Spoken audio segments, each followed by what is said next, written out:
A paz do Senhor para os irmãos. Hoje vamos aprender mais uma lição da Escola Bíblica Dominical, de número 6, que fala sobre a condição dos gentios sem Deus. E o texto áureo diz assim, está lá em Efésios capítulo 2, no versículo 11. Portanto, lembrai-vos de que vós, no outro tempo, éreis gentios na carne, e chamados incircuncisão pelos que na carne se chamam circuncisão, feita pela mão dos homens. Na presente lição, Paulo, ele lembra aos gentios que antes da regeneração, eles eram incircuncisos e tinham experimentado 5 formas de privações. Primeiro, eles estavam sem Cristo, eram desprezados de Israel, eram separados, alienados contra a promessa, sem esperança e sem Deus no mundo. Em suma, a condição dos gentios era desesperadora e sem nenhuma perspectiva. Em Efésios, aqui no capítulo 2, no versículo 11, que acabamos de ler, é como se Paulo estivesse falando da seguinte maneira aos gentios: vocês deveriam se lembrar o que vocês foram, para se humilharem e despertarem o seu amor e gratidão a Deus.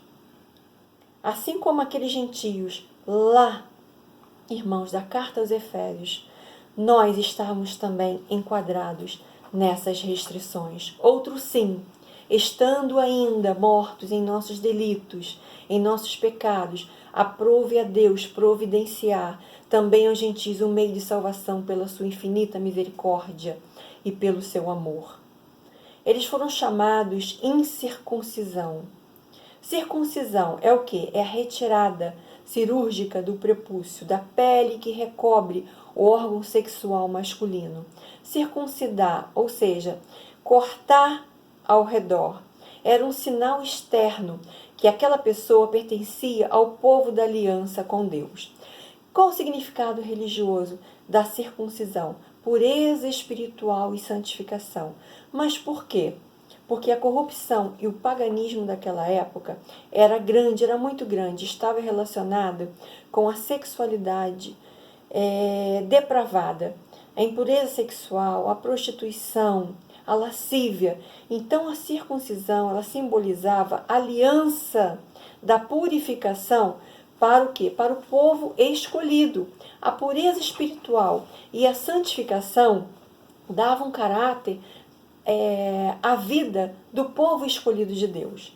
Como o pecado ele se manifesta com grande força na vida sexual, Deus então ele exigiu que o seu povo simbolizasse a santificação das suas vidas por meio da purificação do órgão, que serve para a reprodução da vida. E nos dias de hoje, irmãos, isso serve para mim e para você. O nosso corpo, ele é o quê? O templo do Espírito Santo. Então, o princípio da pureza e santificação, ele ainda está o quê? Em vigor. Deus ainda não aboliu essa lei nos dias atuais, nos dias da igreja odierna. Isso serve para mim e para você. Os gentios, ele também não faziam parte da circuncisão. De fato, não. Mas eu quero te dizer que o sinal dos judeus era apenas o quê? Uma forma física e feito o quê? Por mãos humanas. Paulo destaca aqui que a verdadeira circuncisão não é aquela simbolizada por um código escrito na esfera da legalidade, mas aquela que acontece no interior, na esfera do espírito. A circuncisão que agrada a Deus não era a externa, operada na carne por homens, mas a que acontece no interior, que é a do coração. Então, irmãos, o sinal de quem pertence a Deus não é a circuncisão e nem a incircuncisão, mas sim ter uma vida transformada no Espírito, ser uma nova criatura em Cristo Jesus. Diz também aqui na revista que os gentios eram que estranhos ao concerto da promessa. Eles tinham uma vida sem Cristo e uma vida sem Deus. Eles estavam tão enterrados no paganismo antes da regeneração, ou seja, eles não estavam em Cristo nem com Cristo, mas sim separados de Cristo.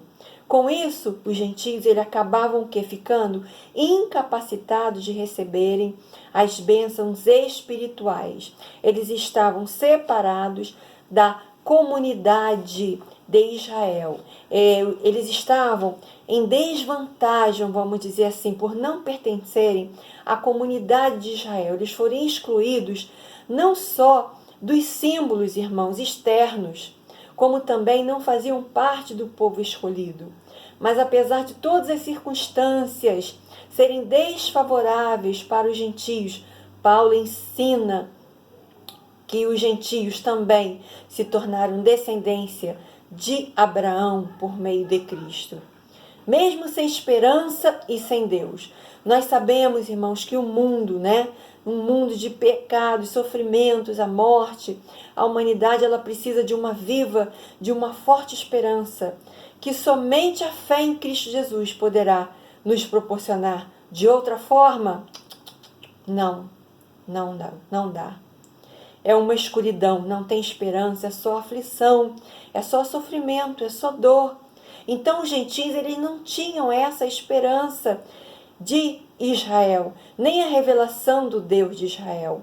E sob essa completa escuridão espiritual que eles viviam, confiando ali em falsos deuses, eles não tinham condições, vamos dizer assim, de sustentar qualquer esperança. Então o abismo chama outro abismo. E a vida dos gentios ia seguindo dessa forma, escravizada. Mas isso também aconteceu um dia comigo e contigo, quando estávamos distantes de Cristo. Ficávamos sem esperança e sem paz. Por quê? Só temos esperança e a verdadeira paz se Cristo estiver no controle das nossas vidas. Caso contrário, nós vamos perecer. Eles eram um povo também sem Deus no mundo. Os gentios, por acreditarem em falsos deuses, eles ficavam sem o conhecimento do verdadeiro Deus, porque a mente deles já estava cauterizada com aquele paganismo, já estava entranhado, tão entranhado nas suas mentes, que eles já estavam sem o conhecimento total do verdadeiro Deus. E Deus, com isso, não havia se revelado a eles, porque eles viviam naquele paganismo. Mas esse quadro dos gentios, de repente, eles sofrem uma grande mudança, irmãos. Em Efésios 2,13 diz, presta atenção, olha nessa palavra, que coisa linda. Mas agora vós que antes estavais longe, já pelo sangue de Cristo chegaste perto. Ou seja, a mudança que aproximou os gentios foi realizada pela obra do sangue de Cristo lá na cruz do Calvário. Foi por mérito da cruz de Cristo que a divisória entre judeus e gentios foi rompida. O véu foi rasgado de alto a baixo. E hoje nós podemos ter acesso livre a essa salvação. Em Cristo nós deixamos de ser forasteiros e passamos a pertencer à família de Deus, ao povo de Deus, lavado, remido pelo sangue de Jesus. Por causa de Cristo, judeus e gentios têm acesso ao Pai em um mesmo Espírito. Em Hebreus 10, para finalizar, capítulo 10, versículo 19 e 20, me acompanha aqui. Temos ousadia para entrar no santuário pelo sangue de Jesus, pelo novo e vivo caminho que Ele nos consagrou. Amém. Irmãos, fique com essa palavra. Que Deus abençoe a cada um dos irmãos grandemente. Fiquem na paz, em nome de Jesus. Em nome de Jesus.